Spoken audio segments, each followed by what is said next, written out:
Hello everyone, welcome to our channel Education Hotspot. So here in this video, we are going to cover the content with respect to your subject MSO4. ये जो video है ये आप लोगों की YouTube पे भी रहने वाली है अवेलेबल एंड ऐप पे भी ये रहेगी एंड ऐप पे भी this will be like the first video. ये फर्स्ट वीडियो है तो ये ओपन फॉर ऑल रहेगी। MSO4 पहले मैं आप लोगों को बता देती हूँ, आपका फर्स्ट ईयर का ये सब्जेक्ट है। सब्जेक्ट कोड सब्जेक्ट के नेम की मैं बात करूँ तो it is sociology of India, right. चार आपके फर्स्ट ईयर में सब्जेक्ट है, उनमें से ये एक सब्जेक्ट है that is sociology of India. MSO4 के रिगार्डिंग ये हमारा सब्जेक्ट है। अब सोशियोलॉजी ऑफ इंडिया मैंने आपको बताया था कि मैं एक नया कोर्स स्टार्ट कर रही हूँ, ऐप पे ये कोर्स अवेलेबल रहेंगे। मैं सब्जेक्ट वाइज कंप्लीट आपको डिटेलिंग कराऊंगी।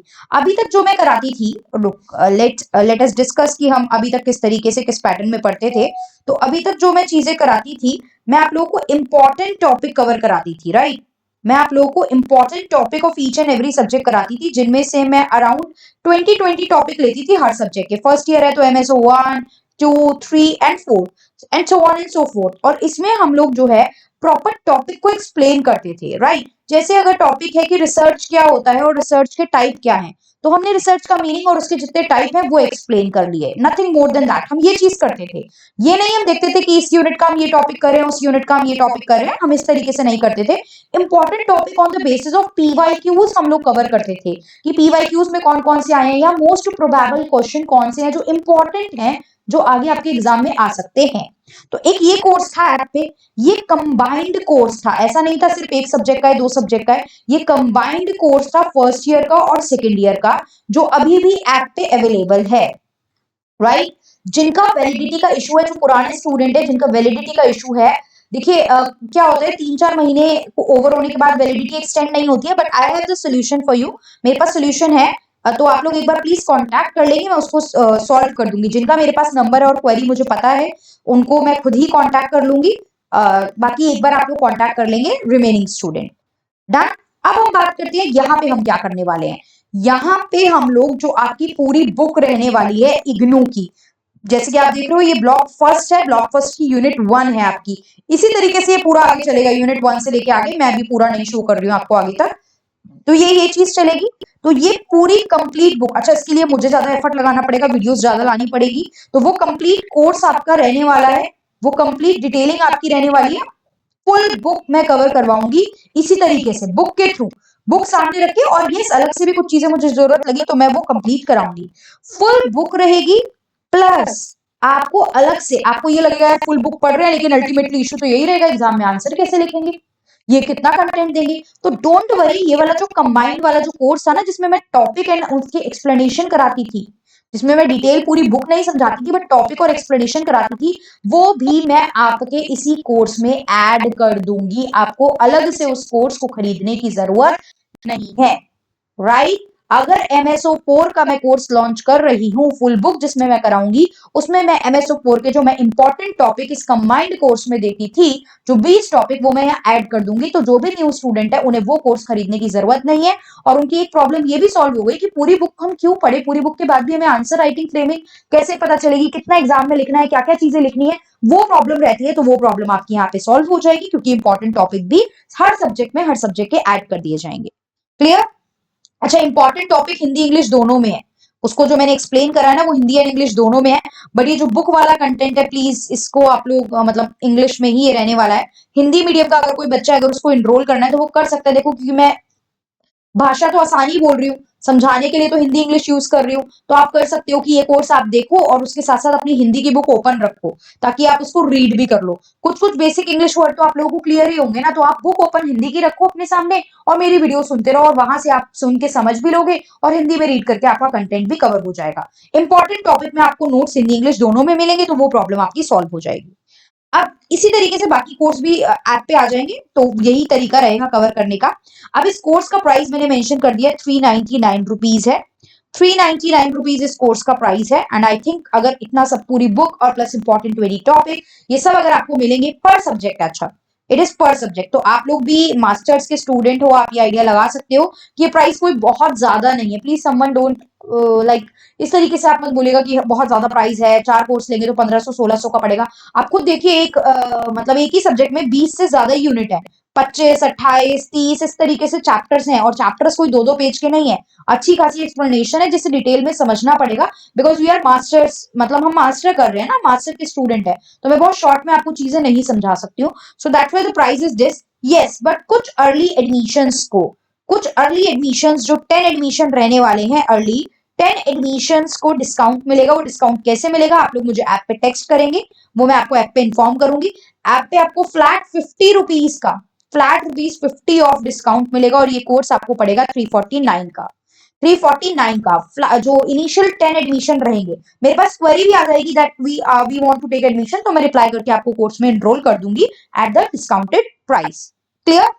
चलिए ये सब बातें होगी, बाकी जो भी डाउट होगा आप कमेंट करके पूछ लेना। अब सीधा आ जाते हैं यहाँ पे। अब आप देख रहे हो ये जो आपका यूनिट 1, ये है emergence of sociology in India.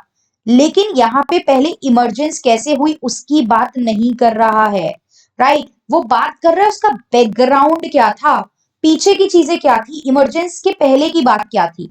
तो जब इमर्जेंस सोशियोलॉजी का जनरल हुआ, नॉट इन इंडिया, तो आपको पता है कि ये जो फ्रेंच रिवॉल्यूशन जो था, फ्रेंच रिवॉल्यूशन एक मेजर कारण था। फ्रांस में जो क्रांति आई थी, फ्रांसीसी क्रांति, एक मेजर कारण थी। इसके अलावा आपकी कमर्शियल वाणिज्यिक क्रांति हुई थी, कॉमर्स में भी चेंज हुआ था। कॉमर्शियल रिवॉल्यूशन यानी कि जो वाणिज्यिक क्रांति थी, ये भी एक इंपॉर्टेंट रोल प्ले कर रही थी कि लोगों ने थोड़ा कमर्शियल वे में चीजों को सोचना स्टार्ट कर दिया था। प्लस एनलाइटनमेंट लोगों का हो गया था। एनलाइटनमेंट से मतलब क्या है यहाँ पे, एनलाइटनमेंट से यहाँ पे मतलब है कि लोगों ने साइंटिफिकली चीजों को समझना स्टार्ट कर दिया था, चीजों पे क्वेश्चन रेज करने स्टार्ट कर दिए थे। और इसको एज अ सब्जेक्ट सबसे पहले किसने स्टार्ट करा, by the person Auguste Comte. तो ये सब तो हमें नहीं पढ़ना है यहाँ पे, हमें तो इंडिया के कंटेक्स्ट में बात करनी है। लेकिन बाहर इन सब चीजों की वजह से सोशियोलॉजी जो थी वो इमर्ज हो रही थी। अब इंडिया में क्या चीजें थी, देखिए सोशियोलॉजी जो होता है ना, जब हम समाजशास्त्र की बात करते हैं, सोशियोलॉजी की बात करते हैं, तो वो होता है स्टडी ऑफ सोसाइटी। तो सोसाइटी तो तब से स्टार्ट होती है। सोसाइटी मतलब क्या होता है, अब sociology is study of society, and society क्या है, society is group of humans. Society is nothing but it is group of humans, मतलब ह्यूमंस भी नहीं बोलेंगे, ग्रुप ऑफ इंडिविजुअल्स बोल देते हैं। चलो, ग्रुप ऑफ इंडिविजुअल्स मिलके सोसाइटी बना रहे हैं, राइट? ग्रुप ऑफ इंडिविजुअल्स मिलके सोसाइटी बना रहे हैं। अब सोसाइटी में कुछ लोग हैं, तो ये आपस में कुछ रिलेटेड होंगे, इनके बीच आपस में कुछ रिलेशन होगा। और जितनी पुरानी सोसाइटी है, जब से ये लोग एग्जिस्ट करते हैं, तभी से एक तरीके से उसके बारे में अध्ययन और बातें चलती होंगी। तो सोशियोलॉजी है तो कोई नई चीज नहीं है, तो बहुत पहले से परिवार, शादी, फैमिली, किस ग्रुप में शादी होगी, क्या कास्ट रहेगी, कौन एक ही जाति का है, कौन एक वर्ग का है, ये सब तो बहुत पहले से चल रहा है ना। लेकिन हाँ, ये एज अ सब्जेक्ट एग्जिस्ट नहीं करता था। एज अ सब्जेक्ट ये एग्जिस्ट नहीं करता था। एज अ सब्जेक्ट के बाद में अगर मैं बात करूं तो इंडिया में अलग अलग यूनिवर्सिटी में इसको इंक्लूड किया गया है 1900s वाले इरा के बाद। पढ़ाऊंगी वो भी चीजें, क्लियर, वो भी पढ़ेंगे। तो इंडिया की यूनिवर्सिटी में एज अ सब्जेक्ट इसको कब से ऐड किया गया, वो बात की जाती है इमरजेंस की, राइट? अदरवाइज ये कोई नई चीज नहीं है सोसाइटी की स्टडी करना। तो यहाँ पे आपको इंट्रोडक्शन बताएगा, क्या हिस्टोरिकल रूट्स है इंडियन सोशियोलॉजी के, इस चैप्टर में हम लोग पढ़ेंगे क्या क्या। फिर इसमें कुछ स्कूल ऑफ थॉट है, जिसमें हेरिटेज स्कूल ऑफ थॉट है, ये क्या कहता है हम आगे पढ़ेंगे। सोशियोग्राफी, क्लासिकल और अर्बन पर्शियन अकाउंट क्या कहते हैं। एडवेंट जब हुआ था, ब्रिटिश रूल जब इंडिया में आया था, तो उस समय पे इंडिया की सोशल इकोनॉमिक कंडीशन क्या थी। वेस्टर्नर्स की अप्रोच क्या है इंडियन सोसाइटी को स्टडी करने की। ये वाला पॉइंट जो है it is very very very very important. आप अगर पीवाईक्यूज उठा के देखो, हर साल का पेपर उठाओ, ये क्वेश्चन मल्टीपल टाइम एग्जाम में पूछा गया होगा। यूनिट 1 से सीधा क्वेश्चन आपने देख लिया कि अप्रोचेस क्या है वेस्टर्नर्स की इंडियन सोसाइटी को स्टडी करने की, बिल्कुल पूछ सकता है, सीधा सीधा पूछ सकता है। What are the background for the emergence of sociology, chapter के नेम से क्वेश्चन पूछ लेगा। बैकग्राउंड ऑफ द इमरजेंस पूछ लेगा, historical roots of Indian sociology क्या है। तो चांसेस तो है कि इसमें से क्वेश्चन आएगा ही आएगा। ब्रिटिशर्स के व्यू क्या थे with regard to caste and tribe, किस तरीके से एसोसिएशन और इंस्टीट्यूशन ग्रो कर रहे थे जो कि सोशल इंक्वायरी, समाज के बारे में इंक्वायरी होनी चाहिए उस चीज को प्रमोट कर रहे थे। फिर इंडिया के जो इंटेलेक्चुअल पीपल थे उनका क्या रिएक्शन था, और कैसे ये सोशियोलॉजिकल बिगनिंग जो थी वो स्टार्ट हुई, और फिर कैसे ये प्रॉपर सब्जेक्ट की फॉर्म में आ गया इन द इंडिपेंडेंट इंडिया, आजादी के बाद के भारत में। चलिए अब आगे पढ़ते हैं। अब यही सब बताया हुआ है कि हमें ये सब देखना है कि कैसे कैसे चीजें स्टार्ट हुई। हम सीधा इंट्रोडक्शन से बात करना स्टार्ट करते हैं।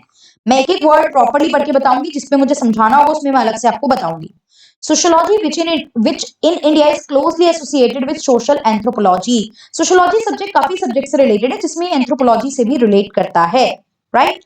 Is relatively loosely defined area of study in this country as in the other part of the globe. भाई वही बात है, जैसे आप बाकी जगह सोशियोलॉजी को पढ़ रहे हो, उस तरीके से हम इंडियन कंटेक्स्ट में जब सोशियोलॉजी को पढ़ेंगे तो उसके रिगार्डिंग हम बात करेंगे। डिफरेंट स्कॉलर, जो अलग अलग स्कॉलर है, उन्होंने अलग अलग अप्रोचेस यूज करी हैं अपने जो है स्टडी को एक्सप्लेन करने के लिए और इलैबोरेट करने के लिए। लेकिन most of them appreciate the need for studying socio cultural. बहुत सारे लोगों ने प्रमोट करा है या बहुत सारे लोगों ने सपोर्ट करा है कि हमें सोशियो कल्चरल एस्पेक्ट पे चीजों को पढ़ना चाहिए। हमें सोशियो कल्चरल डायमेंशन पे फोकस करना चाहिए कि किस तरीके से इसका बर्थ हुआ एंड किस तरीके से इसका ग्रोथ हुआ, राइट। ये चीज हमें देख के चलनी चाहिए। चलिए आगे देखते हैं क्या कह रहे हैं। They agree that sociology bears the imprint of Western sociology। हमारी सोशियोलॉजी में जो वेस्ट की सोशियोलॉजी है उसके कुछ प्रिंट आते हैं। भाई सिंपल सी बात है, वेस्ट में पहले आ गई थी, हमने बाद में लिया, तो हमने कुछ चीजें तो अडॉप्ट करी होगी ना। हमारे जो यहाँ के इंटेलेक्चुअल पर्सन थे, उन्होंने जो बाहर के सोशियोलॉजिस्ट थे उनको पढ़ा तो होगा, तभी तो वो कुछ चीजें यहाँ पे ऑप्ट कर पा रहे थे। तो यस बिल्कुल, और प्लस ब्रिटिशर ने हम पे रूल भी करा है, तो उनकी जो आइडियोलॉजी हमारी सोसाइटी पे देखने को भी मिलती थी। एक तो ये भी कारण है कि वेस्ट में सोशियोलॉजी पहले आ गई थी, और दूसरा कारण ये भी है कि हम एक लंबे समय तक कॉलोनी भी रहे हैं, तो इसलिए उनका जो इम्पैक्ट था, इन्फ्लुएंस था, वो हमारी सोसाइटी पे था। अब कैसे कोई क्वेश्चन बन सकता है, क्या कुछ एक्सप्लेनेशन में हेल्प मिली? नहीं, ऐसा कुछ इंपॉर्टेंट नहीं, बस बेसिक सी चीज थी। नेक्स्ट है the historical roots of Indian sociology. Historical roots, भैया कहां से इसकी नींव जो है वो आ रही है? तो यहाँ पे क्या बोला है कि सोशियोलॉजी जो है वो ह्यूमनिस्टिक सोशल साइंस है, इंसानों पे बेस्ड है, ह्यूमनिस्टिक लेवल पे चीजों की बातें करती है। इसलिए ये क्या कंसीडर करती है? कुछ स्पेसिफिक आइडियल्स, कुछ इसके पास आइडियाज होते हैं, वैल्यूज हैं, एस्पिरेशन है, प्रॉब्लम्स हैं, प्रेडेसमेंट है of concrete groups human being in particular historical circumstances, even when it try to attain the generalization about human relation। भाई अब जो सोसाइटी की स्टडी है ना, वो कुछ ह्यूमन से मिलके आप करते हो, यही हम देख रहे हैं, क्योंकि ह्यूमनिस्टिक सोशल साइंस है। और जब ह्यूमन बींग्स होंगे, तो जब ह्यूमन बींग्स हैं, तो सबके अपने कुछ स्पेसिफिक आइडियाज हैं, सबकी अपनी वैल्यूज होती है, सबके अपने बिलीव्स होते हैं, और ये जरूरी नहीं है कि सबके सेम हो। सबके अपने प्रॉब्लम्स या इश्यूज होते हैं, ये जरूरी नहीं है सेम हो, हर ग्रुप के ये अलग अलग भी हो सकते हैं।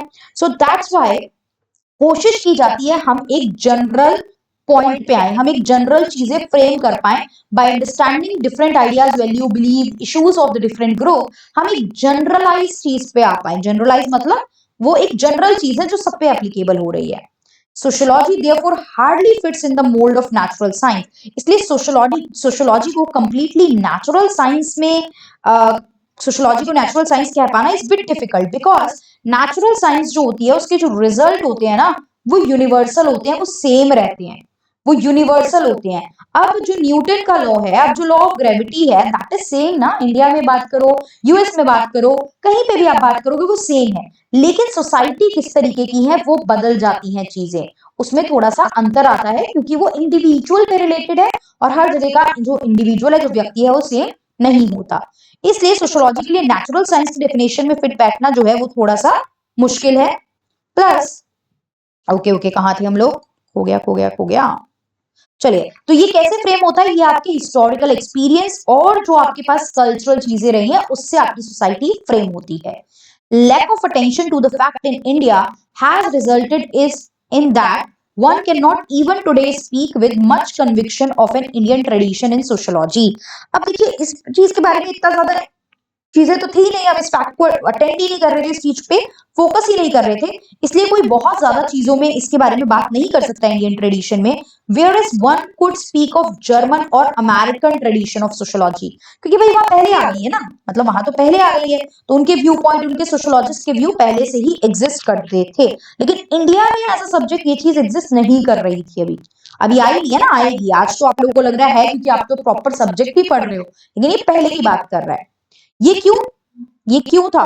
This is largely because of the fact that in their teaching and research Indian sociologists have, in overwhelming manner, drawn upon the concept, methods, and theories already used in the West instead of developing their own. अब जो Indian sociologist थे उन्होंने कोई बहुत खास उस समय पे अपनी थ्योरी डेवलप नहीं करी, उन्होंने वेस्ट की थ्योरी को ऑप्ट कर लिया। तो वो कंप्लीटली उनकी थ्योरीज जो थी वो वेस्ट की आइडियोलॉजी को ही दिखा रही थी ना।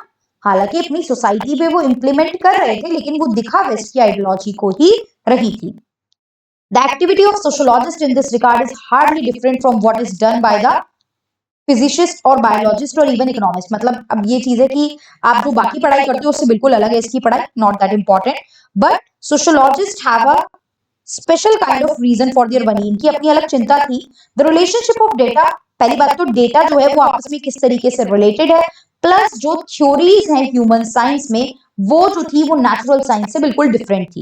Natural science like physics, chemistry वगैरह ये सब, बायोलॉजी, इनसे तो जो इनकी थ्योरी होती है जिस तरीके से ये थ्योरी फ्रेम की जाती है, ह्यूमन साइंस यानी सोशल साइंस या सोशोलॉजी की थ्योरी हम उस तरीके से फ्रेम नहीं कर सकते हैं। जब कोई इंडियन जो है वो फिजिशिस्ट जो है वो फॉर्मुलेट करता है, formulates, Andre Beteille mostly appositely point out a general rule, इनके बारे में आगे पढ़ेंगे, अभी अब देख लेते हैं। अ जनरल रूल और principle such as Saha equation और Chandrasekhar limit, he takes for granted that it will be used by the physicists everywhere not just in India. तो जब आप कोई चीज फ्रेम कर रहे हो, अच्छा फिजिक्स में आप कोई चीज निकाल रहे हो, जब आप कोई चीज केमिस्ट्री में निकाल रहे हो, जब आप कोई चीज बायोलॉजी में निकाल रहे हो, तो भाई वो तो जनरल चीज है ना, ये सब्जेक्ट ऐसे हैं विच इज एवरीवेयर, जो हर जगह है। तो एक जनरल बात आपको करनी चाहिए, दैट इज एप्लीकेबल और नॉट। आपको इंडिया के बेसिस पे नहीं चीजें को स्टडी करनी चाहिए, और कर रहे हो तो स्पेसिफिकली मेंशन करना चाहिए, और अगर वो इंडिया के बेसिस पे है तो वहां इंडिया के ही लोगों तक उसकी रीच रहेगी, right. The utility of common stock of tool is not in question in natural science, but in human science it is very existence in question। मतलब आप नेचुरल साइंस में तो कॉमन टूल्स यूज कर सकते हो क्योंकि वहां जनरल थ्योरी निकालनी है, सेम ही रिजल्ट आएगा, लेकिन ह्यूमन साइंस में ये चीज यूज नहीं हो सकती क्योंकि वहां पे चीजें वेरी करती हैं। True, because their familiarity with the Western sociology and its basic concept and categories, Indian sociologist did not have to struggle so hard. भाई क्यों नहीं स्ट्रगल करना पड़ा, क्योंकि इनके जो पहले लोग थे, इनके जो प्रेडिसेसर्स थे, वो स्टडी कर चुके हैं ना यूरोप में। अभी मैंने आपको बताया French revolution, Auguste Comte, Karl Marx, Emmanuel Durkheim, Max Weber, Herbert Spencer, इतना सारा काम कर चुके हैं इतने सारे लोग, रेडक्लिफ ब्राउन, मेलिनोस्की, सब बहुत सारा काम वेस्ट में ऑलरेडी करके इस सब्जेक्ट को स्टैब्लिश कर चुके हैं। But their over dependence on the Western pathfinder made them forget the fact that sociology in West was an intellectual response। भाई वहां पे जो सोशोलॉजी आई थी ना वो इसलिए कि लोगों के दिमाग की बत्ती जग गई थी, एनलाइटनमेंट हो गया था, अभी मैंने आपको बताया। वहां पे सोशोलॉजी मतलब इंटेलेक्चुअल रिस्पॉन्स था ना, लोगों की इंटेलेक्ट जाग गया था वहां पे लोगों को पता चल गया था हमें लिबर्टी, इक्वालिटी, फ्रेटर्निटी चाहिए। फ्रेंच रिवॉल्यूशन उन लोगों ने कंडक्ट करके ये चीज एम करी थी। तो वो एक इंटेलेक्चुअल रिस्पॉन्स था, कॉग्निटिव रिस्पॉन्स था उन प्रॉब्लम का जो वहां की सोसाइटी फेस कर रही थी डिफरेंट डिफरेंट कारणों की वजह से, राइट। तो वो एक इंटेलेक्चुअल रिवोल्यूशन हुई थी, जैसे एनलाइटनमेंट, साइंटिफिक रिवोल्यूशन बताया मैंने, कमर्शियल रिवोल्यूशन जो 14 से 18 सेंचुरी तक चल रही थी, इस वजह से वहां पे सोशियोलॉजी एक सब्जेक्ट के रूप में आया था। जैसे कि फ्रेंच रिवोल्यूशन, इंडस्ट्रियल रिवोल्यूशन, इस वजह से वहां पे उन्होंने मोनार्क सिस्टम को हटाया, चर्च की पावर जो थी कंप्लीटली उसको हटाया, लिबर्टी, इक्वालिटी, फ्रेटर्निटी ली, साइंटिफिक अप्रोच, साइंटिफिक थॉट को, लॉजिकल थॉट को उन लोगों ने क्या करा था, प्रमोट करा था, राइट। लॉजिकल थॉट को प्रमोट करा था, तो ये चीज थी। फिर वही सोशियोलॉजी जो है in west came by way of an attempt to come to grips with it. It is a very largely a kind of cognitive system था, मतलब कॉग्निटिव मैंने बताया वो दिमाग का यूज करके एक इंटेलेक्चुअल रीजन की वजह से आया हुआ एक रिवोल्यूशन था जिससे ये सब्जेक्ट जो था वो इमर्ज हुआ। यही बात कर रही है यहाँ पे यही बात कर रहा है, राइट।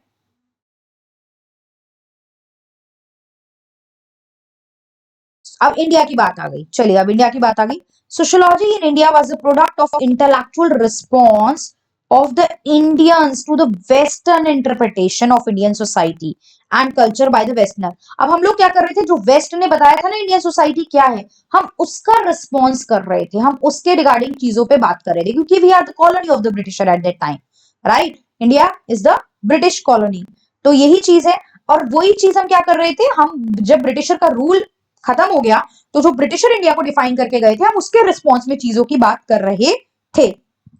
जो अब जो ये सोशियोलॉजी है, it was a product of European expansion of the world during the last 3 और 4 सेंचुरी। यूरोपियन एक्सपेंशन मतलब यूरोप क्या कर रहे थे, यूरोप ने कॉलोनी बनाया था अलग अलग कंट्री को, तो उनके एक्सपेंशन का रिजल्ट है। Just give me second, the आगे बढ़ते हैं। The governed men of various races, vastly different culture, created the urgency in the European ruler to study the life and culture of the rule. अब देखिए, मैं अभी advent of European में आपको ये चीजें बताऊंगी तो इसमें इतना ज्यादा कुछ है नहीं कि बाहर से जब आए थे लोग यहाँ, तो यहाँ की सोसाइटी में रह रहे हैं, तो भाई अब उनको ये भी तो लगेगा इस सोसाइटी में रहना है, सरवाइव करना है, तो उसको जानना भी तो पड़ेगा इस सोसाइटी में ये है क्या। और जब आप जानोगे तो आप उसकी पॉजिटिव चीजें भी जानोगे, आप उसमें जो कमियां हैं वो भी जानोगे। पॉजिटिव नेगेटिव वेरी कर सकती हैं, जो मेरे लिए पॉजिटिव है वो आपको लग सकता है कि भाई ये तो कमी है सोसाइटी की। जैसे कास्ट सिस्टम हमारे लिए एक पॉजिटिव सिस्टम था, हम तो मान रहे थे ना उसको बड़े प्रेम से, हम तो सती प्रथा को फॉलो कर रहे थे ना बड़े प्रेम से, अपने ट्रेडिशन मान के। लोगों से मतलब प्रेम से नहीं भी कर रहे थे तो फॉलो कराई जा रही थी जबरदस्ती। बट ब्रिटिशर के आने के बाद चीजें चेंज हुई और बहुत सारी जो रिजिड पॉलिसी थी वो भी यहाँ पे धीरे धीरे खत्म हुई, बिकॉज उनके लिए कोई काम की नहीं थी, राइट। तो यही चीज थी। तो इसी वजह से एक सोशियोलॉजी का और एंथ्रोपोलॉजी का एक बेसिस बना इंडिया में कि इसकी स्टडी होनी चाहिए। जेन्युइन साइंटिफिक इंटरेस्ट जो थे, उस साइंटिफिक इंटरेस्ट की वजह से भी ये चीज आया कि जो वेस्ट में मॉडर्निटी का मतलब जो है, वेस्ट में जो मॉडर्निटी आ रही है उसको भी हमें जानना चाहिए। और इसीलिए at the same time one can ill afford to ignore the colonial context within which sociology grew. हम कॉलोनियल कंसेप्ट जो कंटेक्स्ट है उसको नहीं यहाँ पे इग्नोर करके चल सकते हैं, जिसकी वजह से सोशियोलॉजी जो है इस कंट्री में एज अ सब्जेक्ट जिसने ग्रो करा। Lack of educate attention to this dual aspect, तो हम पहले बात कर चुके हैं कि इस चीज को हम प्रॉपर अटेंशन नहीं दे रहे थे, राइट। सोशियोलॉजी जो थी वो वेस्टर्न सोशियोलॉजी के हिसाब से इसीलिए आई थी, तो ये कोई इतना इंपॉर्टेंट नहीं है। The sociology of India has only properly begin in the last 10 year, ये 1957 में बोला गया था। अब कैसे हुई है वो तो मैं आगे बताऊंगी आपको, कब स्टैब्लिश हुई, कब इसका जो है डिपार्टमेंट बनाया गया था, ये सब हम बात करेंगे। अब इसमें इतना कुछ इतना इंपॉर्टेंट नहीं है, यहाँ पे एक दो लाइन लास्ट की हम लोग पढ़ रहे थे। If excuse be needed, one may say that sociology has not characteristically been a discipline that has appealed the Eastern mind, and there does not exist. In fact, a corpus of Eastern sociological thought. अब देखिए ये thinker के बारे में तो हम आगे पढ़ेंगे, जब इनका प्रॉपर कंसेप्ट आएगा ना आगे पढ़ेंगे। Is not the lone voice, the error must need to be corrected. ये चीज इतनी इंपॉर्टेंट है, कुछ नहीं है। आपने देख लिया इमरजेंस के लिए ये बता रहा है कि भैया वेस्ट का इम्पैक्ट था। हम जो थे, हम इनिशियली जो स्टडी कर रहे थे वेस्टर्न के बेसिस पे कर रहे थे, और जो कॉलोनियल रूल की वजह से ब्रिटिशर हमारे बारे में लिख के गए थे हम उसको डिफाइन कर रहे थे। बाहर जो ये आई है वो इंटेलेक्चुअल रिस्पॉन्स की वजह से आई है, क्योंकि एनलाइटनमेंट वगैरह ये सब चीजें हो रही थी। हालांकि बाहर क्यों आई है ये आपसे पूछेगा भी नहीं क्वेश्चन, राइट। तो this is how we are going to cover the concept, इस तरीके से हम इसको कवर करने वाले हैं। ये वीडियो मैं अवेलेबल करा रही हूँ यूट्यूब पे भी एंड ऐप पे भी। ये वीडियो ऐप पे भी ओपन रहने वाली है, क्लोज नहीं रखूंगी मैं इस वीडियो को। और इसी तरीके से अब अगली वीडियो जो है वो मैं ऐप पे ही प्रोवाइड कराऊंगी, because this is the part of the paid classes. तो नेक्स्ट वीडियो से इस तरीके से हम इसका जो 1.3 है that is heritage school of thought in India. देखिए मैं पढ़ाऊंगी जरूर पूरा पूरा, बट जो मुझे कुछ लाइन लगेगी कि इनका बिल्कुल भी यूज ही नहीं है, कोई सेंस ही नहीं है, तो वो चीज पे मैं फोकस नहीं करूंगी। एंड देखिए पूरा ये जो है हेरिटेज स्कूल पे एक हमारा निकल जाएगा पार्ट। हेरिटेज स्कूल पे हमारी अगली क्लास निकल जाएगी, क्योंकि मैं बहुत बड़ी बड़ी वीडियो नहीं बनाऊंगी, सो दैट आप लोग कम टाइम अवेलेबिलिटी में भी पढ़ सके। फॉर एग्जाम्पल आप एक अपनी पढ़ाई से ब्रेक ले रहे हैं, अपनी जॉब से ब्रेक ले रहे हैं, माइंड को आपको रिलैक्स करना है, या आपको पास छोटा सा ब्रेक है, लंच ब्रेक। ऑफिस में भी इफ यू आर वर्किंग, मतलब बहुत से बच्चे वर्किंग होते हैं या आपको किसी और एग्जाम की तैयारी कर रहे होते हैं, तो इतना सोशियोलॉजी का टाइम नहीं होता है। तो जब एग्जाम की तैयारी कर रहे हो तो छोटे छोटे ब्रेक अगर ले रहे हो, या ऑफिस में हो तो लंच ब्रेक हो रहा है, टी ब्रेक हो रहा है, तो अपने ईयरफोन्स लगाए, या घर आने के बाद खाना खा रहे हो उस टाइम पे, कोई फीमेल है कुछ बनाना पड़ रहा है खाना खाने के टाइम पे, आप लोग भी earphones just plug in your earphone and watch the videos. बाकी तो आपको नोट्स जो मिलेंगे इसमें ऐड होगा ही ना इंपॉर्टेंट टॉपिक, उनको 2-3 बार पढ़ के याद भी कर सकते हो इफ यू वांट, अगर याद करना है। बट आप इतने इंटेलेक्टफुल हो और इतना समझ लोगे तो अपने आप हो जाओगे कि कुछ चीजें आपके माइंड में फिट हो जाएंगी और आप उनको डिटेल में एक्सप्लेन कर पाओगे। तो होप इट हेल्प एंड कोई प्रॉब्लम नहीं है आप लोगों को और किसी तरीके का किसी को कोई कंफ्यूजन नहीं है, और अगर है भी तो you know how and where to ask. आप उसको मुझे यूट्यूब वाले स्टूडेंट यहाँ कमेंट करके पूछ सकते हैं, ऐप वाला बच्चा ऐप पे टेक्स्ट कर सकता है, एंड दोस्त जो ऑलरेडी पेड क्लासेस के पार्ट रह चुके हैं उनके पास if they have the number then they can contact me on the WhatsApp also. So yeah, that's all. Thank you everyone.